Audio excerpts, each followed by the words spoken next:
Well good morning student. हमारे chapter principles of management में हम 4 प्रिंसिपल्स ऑफ मैनेजमेंट पढ़ रहे थे। 5 प्रिंसिपल्स ऑफ मैनेजमेंट हमारे कंप्लीट हो गए थे। आज हम स्टडी करेंगे 6th प्रिंसिपल्स ऑफ मैनेजमेंट, जो है हमारा subordinate of individual interest to general interest. क्या है subordinate of individual interest to general interest? इसका मतलब ये है, फ्योल ने इसमें कहा है कि जो इंटरेस्ट ऑर्गेनाइजेशन का है वो ही एक एम्प्लॉय का इंटरेस्ट होना चाहिए। मीन्स जो आपका कॉमन इंटरेस्ट है, जो आपने सोचा है, जो आपके मतलब पूरे ऑर्गेनाइजेशन में मैनेजर ने थिंक करा है, वो ही वहाँ पे वर्क करने वाले ईच एंड एवरी एम्प्लॉय का डिसीजन होना चाहिए। इसकी पीडीएफ मैंने आप लोगों को सेंड कर दी है।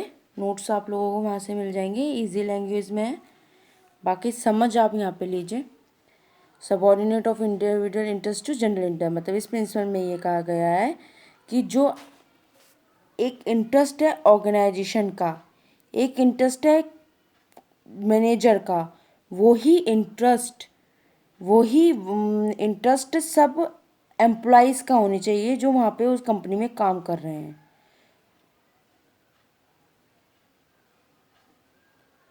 All in the company, all employees are working with some same objective. There is always a same objective of an organization.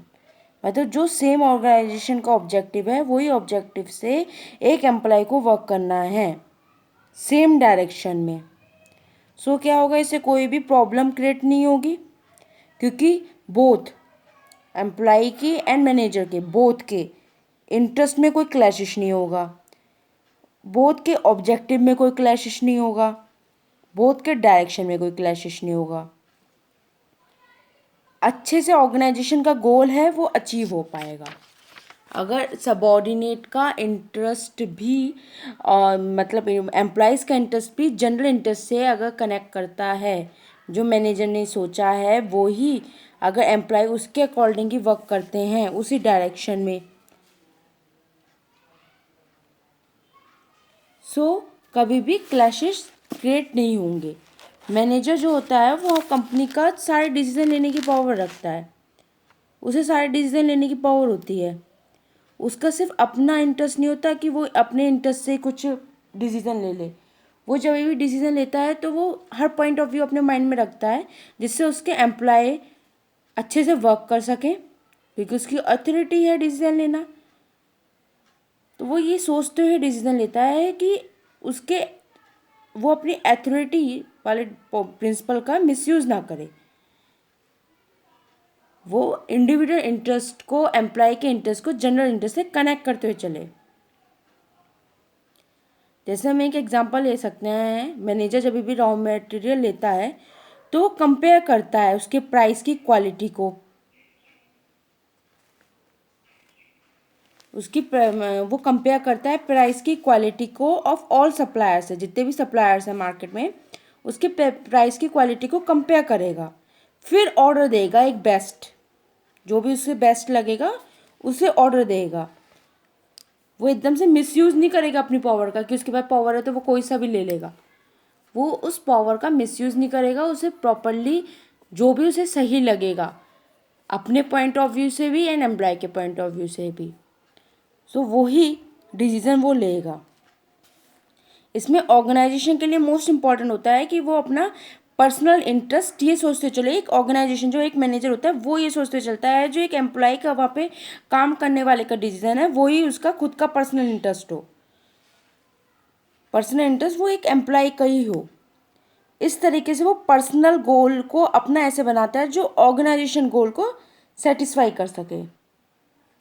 So I hope ये आपको पॉइंट क्लियर हो गया होगा। अब 6 के बाद आता है हमारा 7th point, remuneration of employ.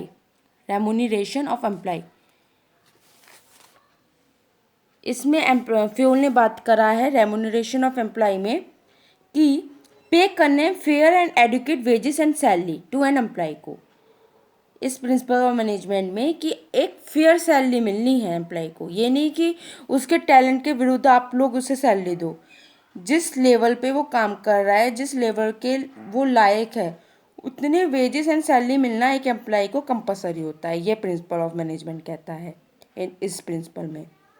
दूसरा, एक स्टैंडर्ड ऑफ लिविंग, जहाँ पे एम्प्लॉय काम कर रहा है उसका एक मिनिमम स्टैंडर्ड ऑफ लिविंग होना चाहिए उसके लिए।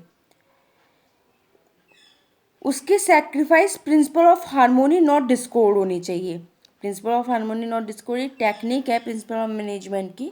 अभी जब मैं नेक्स्ट टॉपिक आपको क्लियर करूँगी प्रिंसिपल ऑफ मैनेजमेंट की टेक्निक्स, तो आपको उसमें क्लियर हो जाएगा match with scientific principles of harmony not Discord. Mean जो भी आपकी साइंटिफिक प्रिंसिपल्स होनी चाहिए, एक हमारा एक हार्मोनी होता है, एक कोड ऑफ कंडक्ट होता है, वो कभी भी डिससेटिस्फाई वाला नहीं होना चाहिए एम्प्लॉय के लिए। पूरा कोड ऑफ कंडक्ट सेटिस्फिकेशन करने वाला होना चाहिए।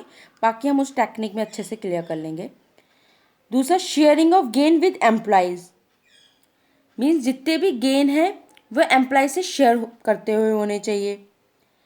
पे एज अ पर financial capacity of your firm, जितना कंपनी अच्छे से प्रॉफिट अर्न कर रही है उसी के अकॉर्डिंग ही एक अच्छा बेनिफिट ही एक एम्प्लॉय को हमें देना चाहिए। एक प्रॉफिट का पार्ट अच्छा ही एम्प्लॉय को देना चाहिए।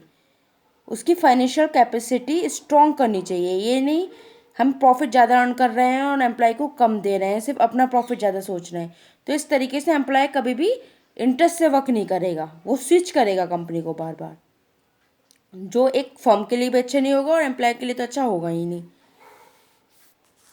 एक जैसे एग्जांपल हम लेने की बात करते हैं, एक कंपनी है जिसे बहुत अच्छा प्रॉफिट हो रहा है, बहुत अच्छा टर्नओवर हो रहा है, लेकिन उसके बाद भी वो बोनस नहीं दे रही है एम्प्लॉय को, और कंपनियों में मिल रहा है, तो उसका जो मोटिवेशन है और उसका जो एफर्ट है वर्क करने की, और अच्छे से वो प्रॉफिट अर्न कर सकता है, तो वो क्या करेगा, जब उसे बोनस नहीं मिलेगा तो सिर्फ सैलरी मिलेगी, तो वो इस हिसाब से उस एंकरेजमेंट से नेक्स्ट टाइम वर्क नहीं करेगा, क्योंकि उसके माइंड में ये चीज़ सेट हो जाएगी कि मुझे यहाँ पे प्रॉपर वेजेस और रेम्युनरेशन नहीं मिल रहा है।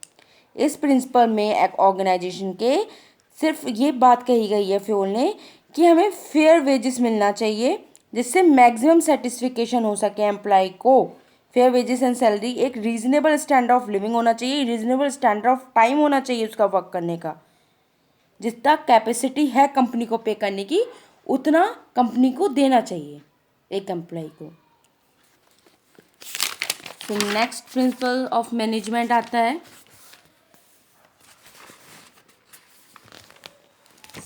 Centralisation and decentralisation.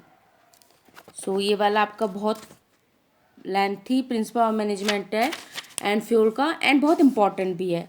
मैं ये आपको नेक्स्ट वीडियो क्लिप में समझाती हूँ।